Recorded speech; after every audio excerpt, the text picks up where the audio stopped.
Drama serial बेरंग के next episode में देखेंगे कि एमल जो है वो अब अपने माँ बाप के खिलाफ हो चुकी है। यानी कि वो इतनी सी साइको लड़की बन चुकी है कि उसको किसी पे कोई ट्रस्ट नहीं रहा है। हर एक को आए दिन कोई ना कोई नेक काम में शामिल करती रहती है।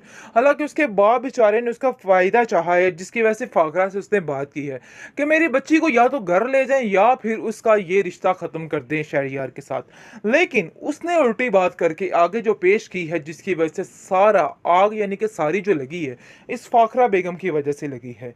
लेकिन अब देखेंगे कि फरी की वजह से घर में काफ़ी ज़्यादा परेशानी चल रही है, जिसकी वजह से शहरयार कहता है कि अभी इस सारी सिचुएशन को स्किप करके हमें फरी की तरफ ध्यान देना है। इसलिए इन बातों को अभी अंदर लाने की ज़रूरत नहीं, मैं खुद एमल से बात कर लूँगा कि आखिर वो क्या चाहती है और क्या नहीं चाहती है।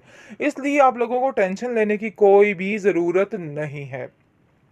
और फाखरा उसको कहती है, देखो टेंशन वाली बात तो है, मैं तुम्हें साफ साफ बता देती हूँ कि ये लड़की ज़्यादा देर तक तुम्हारे नाम के साथ नहीं टिक सकती है, क्योंकि मुझे बहुत मुश्किल नज़र आ रहा है और असरात कुछ और ही नज़र आ रहे हैं। यानी कि घुमा फिरा के खींची जा रही है टांग एमल की और एनी की। इसके अलावा मजीद इस औरत की ज़िंदगी में कुछ भी नहीं है। लेकिन दूसरी तरफ फाहद जो है अब वर्गला रहा है जाकर फरी को और कहता है, देखो फरी, ये तो तुम्हारे साथ सरासर नाइंसाफ़ी हो रही है। तुम्हारी माँ तुम्हारे साथ बिल्कुल भी ठीक नहीं कर रही है। उन्हें तुम्हारा हक इस तरह से नहीं खाना चाहिए। आगे से वो कहती है, तुम फिक्र मत करो, मैं भी उनकी बेटी हूँ और उनको बड़े अच्छे तरीके से जानती हूँ और अपने इन तरीकों को उनसे सेट करना आता है। इसलिए तुम्हें परेशान होने की ज़रूरत नहीं है। तुम उन लोगों से दूर ही रहो, मैं इन सबको खुद हैंडल करूँगी, इसलिए टेंशन नहीं लेनी है। लेकिन आप देखेंगे कि जो आयमा है वो सरासर यही बात बोल रही है कि यहाँ पर रिश्ता बिल्कुल भी ठीक नहीं है।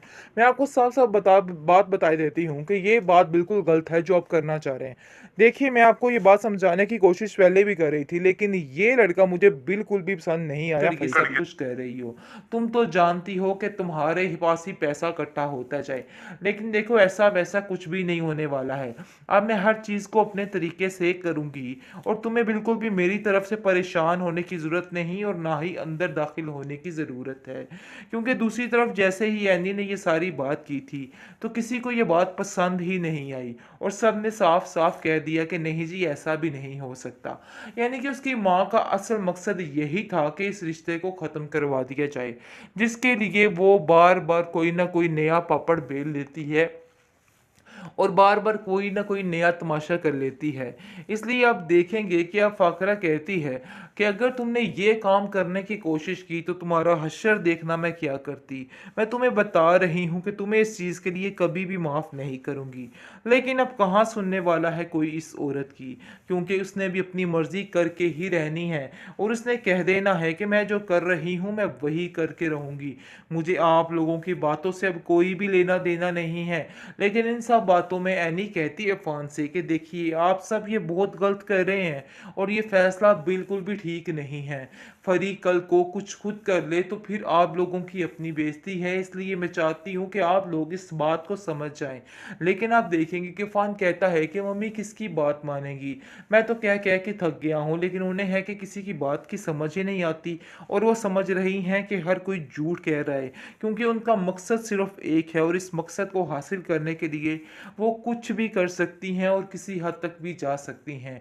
लेकिन मैं उनको ये काम नहीं करने दूंगा, क्योंकि अगर कल कला कुछ हो जाता है तो इन सब की जिम्मेदार सिर्फ और सिर्फ ये खुद होगी और कोई भी नहीं, क्योंकि मैं अब इन कामों में साथ नहीं देने वाला। मैंने जो कहना था बस कह दिया, अब मैं इन लोगों को अपने तरीके से ही बताऊंगा कि मुझे क्या करना है। फाखरा समझ रही है कि हर दवा जिद और हर डरमे की वजह से वो अपनी जंग को जीत सकती है। लेकिन जब जब इस औरत ने ऐसा किया है, इसको सिर्फ और सिर्फ मात ही मिली है।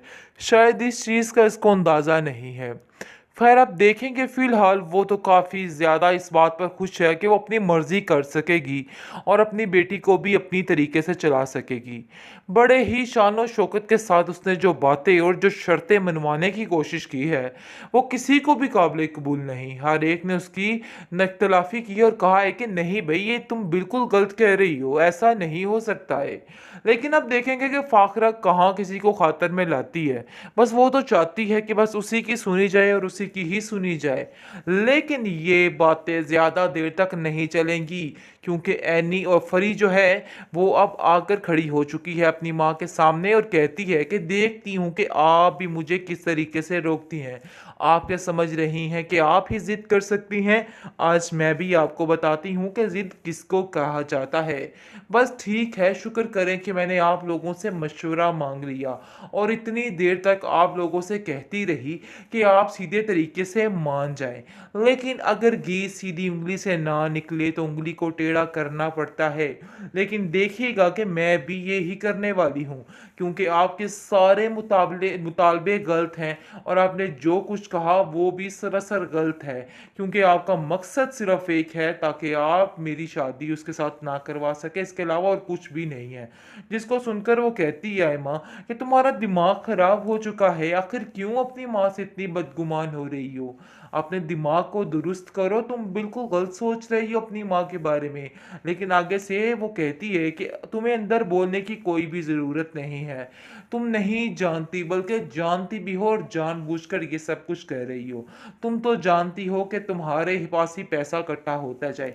लेकिन देखो, ऐसा-वैसा कुछ भी नहीं होने वाला है। अब मैं हर चीज़ को अपने तरीके से करूँगी और तुम्हें बिल्कुल भी मेरी तरफ से परेशान होने की ज़रूरत नहीं और ना ही अंदर दाखिल होने की ज़रूरत है। क्योंकि दूसरी तरफ जैसे ही एनी ने ये सारी बात की थी, तो किसी को ये बात पसंद ही नहीं आई और सबने साफ-साफ कह दिया कि नहीं जी, ऐसा भी नहीं हो सकता। यानी कि उसकी माँ का असल मकसद यही था कि इस रिश्ते को ख़त्म करवा दिया जाए, जिसके लिए वो बार-बार कोई न कोई नया पापड़ बेल लेती है और बार-बार कोई न कोई नया तमाशा कर लेती है। इसलिए आप देखेंगे कि अब फ़ाकरा कहती है कि अगर तुमने ये काम करने की कोशिश की तो तुम्हारा हश्र देखना मैं क्या करती। मैं तुम्हें बता रही हूँ कि तुम्हें इस चीज़ के लिए कभी भी माफ़ नहीं करूँगी। लेकिन अब कहाँ सुनने वाला है कोई इस औरत की, क्योंकि उसने भी अपनी मर्ज़ी करके ही रहनी है और उसने कह देना है कि मैं जो कर रही हूँ मैं वही करके रहूँगी। मुझे आप लोगों की बातों से अब कोई भी लेना-देना नहीं है। लेकिन इन सब बातों में एनी कहती है फ़ोन से कि देखिए, आप सब ये बहुत गलत कर रहे हैं और ये फ़ैसला बिल्कुल भी ठीक नहीं है। फरीक कल को कुछ खुद कर ले तो फिर आप लोगों की अपनी बेइज़्ती है, इसलिए मैं चाहती हूँ कि आप लोग इस बात को समझ जाएँ। लेकिन आप देखेंगे कि फ़ान कहता है कि मम्मी किसकी बात मानेंगी? मैं तो कह-कह के थक गया हूँ, लेकिन उन्हें है कि किसी की बात की समझ ही नहीं आती और वो समझ रही हैं कि हर कोई झूठ कह रहा है, क्योंकि उनका मकसद सिर्फ़ एक है और इस मकसद को हासिल करने के लिए वो कुछ भी कर सकती हैं और किसी हद तक भी जा सकती हैं। लेकिन मैं उनको ये काम नहीं करने दूँगा, क्योंकि अगर कल-कला कुछ हो जाता है तो इन सब की ज़िम्मेदार सिर्फ़ और सिर्फ़ ये खुद होगी और कोई भी नहीं, क्योंकि मैं अब इन कामों में साथ नहीं देने वाला। मैंने जो कहना था बस कह दिया, अब मैं इन लोगों को अपने तरीके से ही बताऊँगा कि मुझे क्या करना है।